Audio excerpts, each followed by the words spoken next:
NCP में फूट पर NCP MLA Rohit Pawar का बड़ा बयान सामने आया है।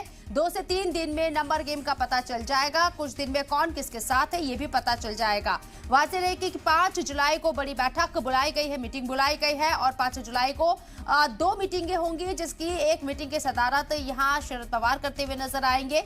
एनसीपी कारकुनान, लीडरान और एमएलए की इसके साथ ही दूसरी मीटिंग अजीत पवार की क़यादत में होगी और इसके बाद ये तय होगा कि कौन किसके साथ है, ये वाज़ेह हो जाएगा। और इस मौजू पर नंबर गेम क्या है, एनसीपी पर फूट के बाद एनसीपी एमएलए रोहित पवार ने यह बयान दिया है कि 2 से 3 दिन में नंबर गेम का पता चल जाएगा। कुछ दिन में कौन किसके साथ चलेगा ये पता चल जाएगा। ये बड़ी खबर आपको बता रहे हैं। वाज़ेह रहे कि महाराष्ट्र में कल इतवार के रोज सियासी ड्रामे के बीच एनसीपी दो फाड़ होती हुई नजर आए और एनसीपी से अजीत पवार एक बार फिर से बीजेपी के साथ अलायंस करते हुए नजर आए। डिप्टी सीएम का पद उन्होंने ओहदा संभाला है। कल ओथ सेरेमनी भी हो चुकी है और इसके साथ साथ अजीत पवार के साथ 8 एमएलए भी उनके साथ गए हैं, जिसमें बड़े चेहरे एनसीपी के छगन भुजबल और प्रफुल्ल पटेल भी शामिल हैं।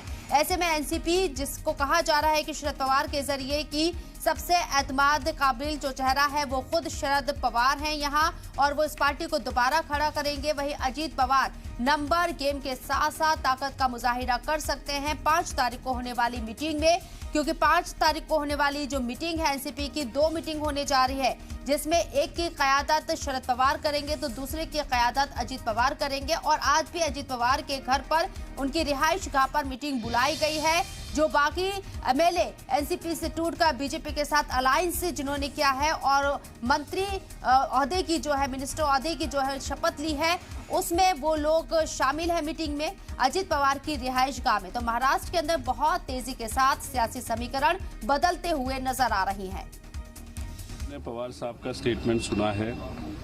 वो स्टेटमेंट सुनने के बाद जो लोगों को और आपको लगता है वो शायद एस्टेब्लिश हो गया, ऐसे मुझे लगता है। पार्टी और संख्या बल किसके पास है? तो 2-3 दिन में समझ में आ गया। अभी तो कोई आंकड़ा क्लियर हो पाया कि कितने दादा के साथ गए, कितने पवार साहब के बड़े साहब के साथ? आपको 2 दिन में वो पता चलेगा।